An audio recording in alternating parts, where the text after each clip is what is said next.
Olá a todos. Vamos, em nome do Senhor Jesus, iniciar o estudo da introdução e do primeiro tópico da lição 7, cujo tema é a herança dos santos. É o tema que vamos ver hoje. Texto para memorizar está em 1 Coríntios, capítulo 2, versículo 9. Como está escrito: as coisas que os olhos não viram, nem ouvidos ouviram, nem jamais subiu ao coração do homem, são as que Deus preparou para os que o amam. E um pensamento reflexivo que diz assim: quando Deus entregou Cristo ao nosso mundo, doou todos os tesouros do céu nessa dádiva. O maior tesouro que Deus tinha era Cristo, seu Filho. E o maior tesouro de Deus, Ele deu para nos resgatar do pecado. Não reteve nada, era-lhe impossível fazer algo além do que tinha feito para levar humanos ao arrependimento. Não economizou nada que pudesse usar para a salvação deles. Deus não economizou nada que pudesse ser usado para a minha salvação, para a sua salvação. Olha quão grande é o amor de Deus. Primeiro tópico diz o estado original. A pergunta A: o que Deus preparou para a obra coroadora da criação e por quê? Vamos ver lá em Gênesis capítulo 1, versículo 1. No princípio, criou Deus os céus e a terra. Quem foi a obra? Vamos ver aqui na pergunta. A obra coroadora da criação foi o ser humano. O que foi que Deus preparou para o ser humano? Aqui diz. Criou os céus, criou a terra, criou o jardim, criou os animais. E a segunda parte diz assim, e por quê? Por que Deus fez? Por que Deus fez o homem? Por que Deus fez a terra? Por que Deus fez os animais? Vamos continuar refletindo em Isaías 45, lá no versículo 18, que diz assim: porque assim diz o Senhor que tem criado os céus, o Deus que formou a terra e a fez. Ele a estabeleceu, não a criou vazia, mas a formou para que fosse habitada. Deus fez a terra para que ela fosse habitada, não para ficar vazia, sem ninguém. Eu sou o Senhor e não há outro. Em Isaías 43, verso 7 diz: a todos os que são chamados pelo meu nome e os que criei para minha glória, eu os formei. Sim, eu os fiz. E aí a pergunta diz: por quê? Para que o homem representasse a glória de Cristo, o caráter de Cristo. Vamos ver aqui o que o pensamento inspirado diz. Acima de todas as ordens inferiores de seres, Deus designou que o ser humano, a obra coroadora da criação. Isso aqui é uma afirmação. O ser humano, o homem, Eva e Adão, a obra coroadora. Tanto que, se nós estudarmos lá no início das Escrituras, lá em Gênesis, a última coisa que Deus fez foi o homem, foi a obra coroadora. O homem, no sexto dia, na sexta-feira, Deus fez o homem.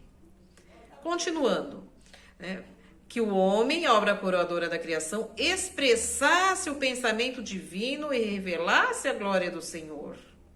E ali a pergunta diz: por que Deus fez o homem? Por que a obra coroadora da criação, que Deus preparou a terra? Para que o homem expressasse o caráter divino. Diz aqui, Ciência do Bom Viver, página 415. E a glória do Senhor. Mas os humanos não devem se exaltar como se fossem Deus. Devemos expressar o caráter de Cristo, mas demonstrando submissão a Cristo. Aqui diz, não devemos ter uma exaltação no coração como se fôssemos Deus. Isso já aconteceu com Lúcifer no céu, já houve a rebelião. Devemos sempre reconhecer a Cristo como o nosso Criador, nosso Pai, nosso mantenedor. Após terem formado a terra e posto os animais sobre ela, o Pai e o Filho cumpriram o propósito que determinaram antes mesmo da queda de Satanás, de criarem o ser humano à sua própria imagem. Então, Adão foi criado à imagem e semelhança de Deus. Atuaram juntos na criação do planeta e de todos os seres vivos que nele habitam. Pergunta B. Descreva as consequências da rebelião contra o propósito original de Deus. A consequência da desobediência de Adão, de Eva, né, em relação ao propósito original de Deus, para que eles fossem santos, consequência foi o pecado e a morte. E até hoje nós vemos essa consequência. Até hoje nós estamos rodeados do pecado, estamos rodeados da morte. Consequência lá de Adão e Eva, né, da rebelião. Vamos ver em Gênesis, no capítulo 3, vamos refletir. Os versículos de 9 a 14. Acompanhem. Mas o Senhor Deus chamou o homem perguntando: onde está você? Aqui foi lá no jardim. Quando Adão pecou e ele viu que estava nu, ele se escondeu. Deus sabia onde estava Adão. Deus sabe tudo. Deus é onisciente, onipresente, onipotente. Mas ele perguntou: Adão, onde está você? Adão estava escondido, estava com vergonha. Ali ele já estava sentindo as consequências da sua desobediência, do pecado. E ele respondeu: ouvi teus passos no jardim e fiquei com medo, porque estava nu, por isso me escondi. É como uma criança que faz alguma coisa errada, que sabe que vai desagradar o pai, a mãe. E aí, depois que comete o erro, se esconde. Poxa, eu desagradei meu pai, minha mãe, e agora? Aí fica com medo e se esconde.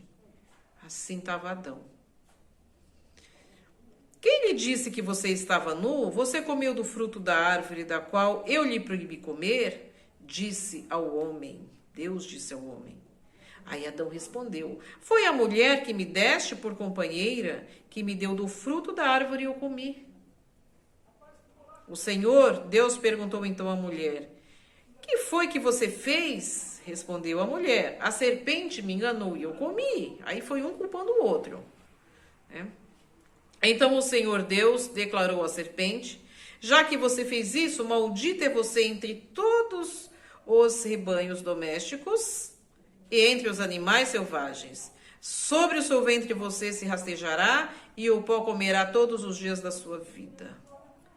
Então aqui foi as consequências: a tristeza, a vergonha, o arrependimento. Em Gênesis 2,17 diz: mas não coma da árvore do conhecimento do bem e do mal, porque no dia em que dela comerdes, certamente você morrerá. Então Deus havia avisado as consequências se eles comessem. Eles comeram sabendo das consequências. Em Romanos 6,23 também diz: pois o salário do pecado é a morte, mas olha a esperança. A esperança para mim, para você, para Adão, para Eva. Mas o dom gratuito de Deus é a vida eterna em Cristo Jesus, nosso Senhor. A morte de Cristo na cruz nos redimiu do pecado, abriu as portas do céu, né? Nos livrou dessa maldição para aquele que aceitar. Pergunta C: por que o ser humano continuou vivendo após ter pecado? E o que o plano da redenção envolve? Em Lucas, no capítulo 19, lá no versículo 10, diz o seguinte: porque o Filho do Homem veio buscar e salvar o que se havia perdido. A morte para Adão, a morte física, não foi uma morte momentânea. Ele ainda viveu, Adão viveu 930 anos, bastante tempo, né? E Adão pôde ver as consequências do seu pecado, né? Então a pergunta diz: por que ele continuou vivendo? Havia uma esperança. O plano da redenção Ele foi formado antes da fundação do mundo. E lá em Apocalipse 13:8, na última parte, diz: Cordeiro que foi morto desde a fundação do mundo. Já existia o escape, o plano B, o plano da redenção, caso Adão e Eva caíssem em pecado. Então já existia esperança lá no Éden. É por isso que eles não foram mortos imediatamente. E em Miqueias 4:8 diz: E a ti, ó torre do rebanho, monte da filha de Sião, a ti virá sim, a ti virá o primeiro domínio, o reino da filha de Jerusalém. Então aqui houve uma esperança. A morte de Cristo seria o resgate para Adão, para Eva, para mim, para você que está ouvindo esta mensagem. E o plano da redenção envolve isso, envolve resgate. O nosso resgate da morte, porque nós, nascidos no pecado, quando Adão pecou, já estava condenado à morte. Porque o salário do pecado é a morte. Mas o plano da redenção envolve o amor de Deus, envolve Cristo morrendo na cruz para nos redimir do pecado, para que Cristo morresse em nosso lugar. Cristo já era o Redentor antes e continuou sendo após a encarnação. Assim que o pecado ocorreu, surgiu um Salvador. O amor de Deus é muito grande. O amor de Deus é infinito. Nós erramos, como nossos filhos erram também. E Deus nos perdoa. Deus enviou o seu Filho para que esse erro possa ser corrigido. Para aqueles que quiserem, para aqueles que aceitarem. A escolha é livre, é o livre-arbítrio. Que nós possamos fazer a melhor escolha. Que possamos aceitar o sacrifício de Jesus na cruz. E nos livrar dessa morte eterna, da condenação eterna, que está reservada para todo aquele que não aceitar o plano da redenção.